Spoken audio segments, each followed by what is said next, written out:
Yo les potes, bienvenue dans cette nouvelle vidéo avec Nono qui va nous expliquer pourquoi le Real est autant favori que ça alors qu'ils enchaînent les contre-performances au niveau du jeu. Encore une défaite hier à Bilbao avec l'équipe type, avec leur milieu type. Après c'est vrai que Benzema était absent. Pour moi il y a un Vinicius avec et sans Karim Benzema. Nono nous a dit il y a quelques jours que si jamais le PSG éliminait le Real, il nous ferait une petite vidéo dénudée. Nono, est-ce que tu es toujours aussi persuadé que le Real Madrid va se balader contre le Paris Saint-Germain alors que ça galère au niveau du jeu? Une défaite à Retafe il y a quelques semaines, une victoire au forceps contre un Barça aux prolongations qui n'est plus le Barça des années 2010, 2-2 contre Elche à domicile il y a quelques jours, hier défaite à Bilbao. Je suis pas aussi sûr que ça que le Real Madrid soit grandissime favori comme tu le dis. Eh ben Sacha, imagine-toi, j'ai été aussi surpris que toi du niveau de jeu du Real hier. Bon là, je vais être un peu poète. Un être vous manque, tout est dépeuplé. Eh ben je pense que le Real a le même problème que beaucoup d'équipes. Il y a un Real avec Benzema et un Real sans Benzema. Et c'est là que tu vois l'importance d'un très grand joueur. Alors moi ça me fait rire parce que tout le monde dit oui, vous prenez Messi, 34 ans, c'est pas la maison de retraite. Benzema a aussi 34 ans. Oui, je suis d'accord, mais sur ce qu'il a montré, ça a quand même rien à voir. Ça fait 2 saisons consécutives qu'il est à un niveau incroyable. Alors moi maintenant, pour avoir vu le match du Real, je préférais attendre aujourd'hui pour faire une analyse complète. Honnêtement, j'ai remarqué que le Real Madrid est en grande difficulté quand les équipes sont regroupées derrière.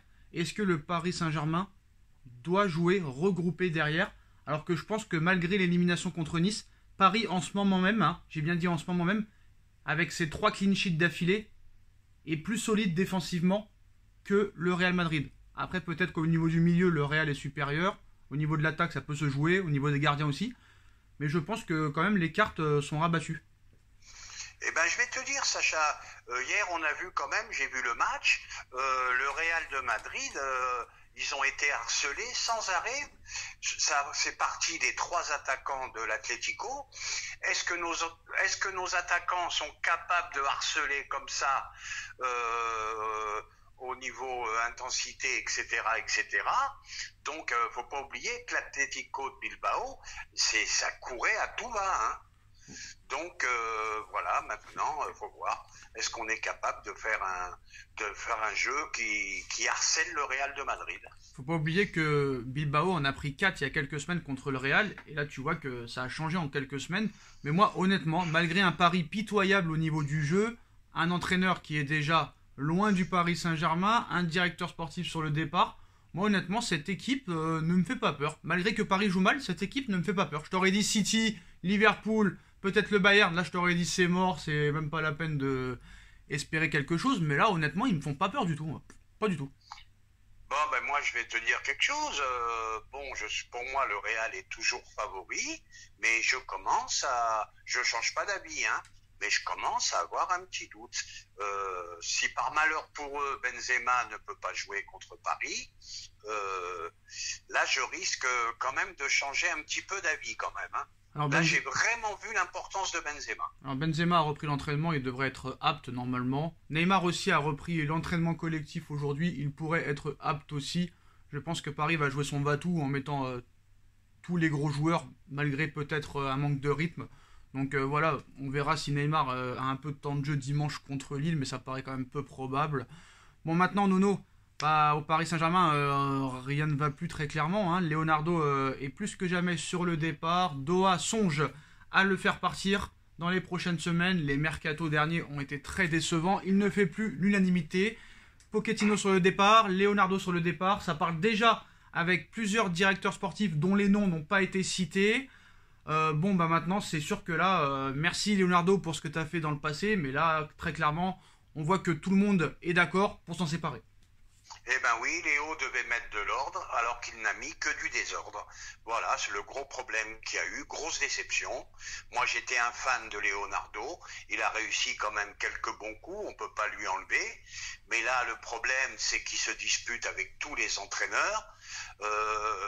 Il veut les pleins pouvoirs. Léo, il s'est trompé et il s'est pas mal trompé. Mais le problème, c'est qu'il fout la merde dans le club, quoi. Et à son côté bilan négatif, il a vraiment échoué au sujet de Kylian.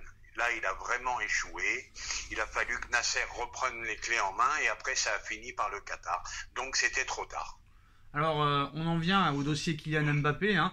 Donc, comme tu as vu la rumeur, hein, sa mère aurait demandé une prime à la signature exorbitante, plus de 100 millions d'euros. On parle même de 120 millions d'euros. C'est l'offre que le PSG lui aurait proposée pour prolonger. Mais d'après les dernières nouvelles, hein, il n'y a toujours pas d'accord entre le Real et Mbappé.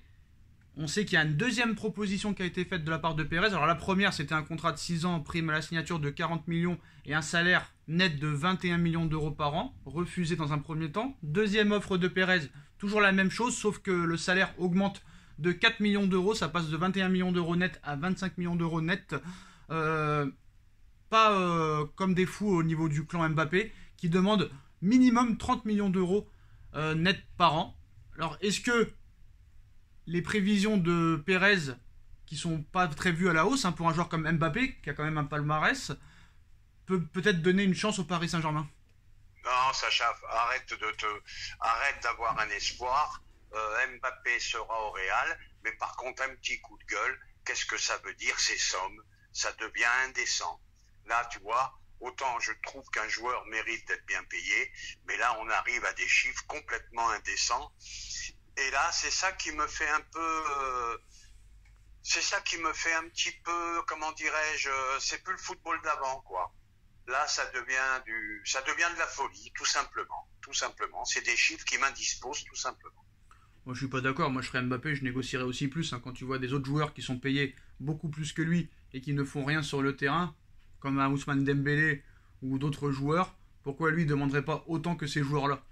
Je te dis pas le contraire, mais demander 100 millions d'euros de prime à la signature, on va arriver où bientôt? On va arriver où? Voilà, le problème il est là. Oui, mais là on parle du salaire, on parle pas de la prime à la signature. Ben, même le salaire, ça va, 25 millions d'euros, 30 millions d'euros par an, ça va, je pense que... Non, c'est pas 30 millions, c'est 25 qu'ils proposent pour l'instant. Bon, mais même 25, tu te rends compte, 25 millions d'euros, c'est exorbitant. Donc à un moment... pourquoi les clubs sont en difficulté? Parce que les salaires deviennent mirifiques et c'est impossible. Voilà, tout simplement. Donc maintenant, où ça va s'arrêter? Moi, je pose la question, où ça va s'arrêter au niveau des salaires? Alors le problème maintenant, c'est qu'au niveau du coach et au niveau du directeur sportif, il n'y a aucune garantie, vu que le dossier Zidane, ça dépend de l'équipe de France. Mais le problème, c'est que le PSG veut un coach cet été et ne peut pas se permettre d'attendre la décision de Deschamps en décembre 2022 ou janvier 2023 pour Zidane. Donc Paris, je pense, n'attendra pas Zidane, hein, et continuera pas avec Pochettino les 6 prochains mois de la prochaine saison. Donc à un moment donné, il va falloir que Paris donne un ultimatum à Zidane. Wenger, en tant que directeur sportif qui pourrait s'entendre avec Zidane, le problème c'est que Wenger a démenti il y a quelques jours que c'était une utopie. Honnêtement, est-ce que ça existe maintenant encore des directeurs sportifs qui s'entendent avec des coachs? Moi je pense qu'il faudrait prendre un coach qui fait en même temps le directeur sportif, ça veut dire à la Wenger, à la Sir Alex Ferguson, ou peut-être à la Jürgen Klopp ou à la Pep Guardiola.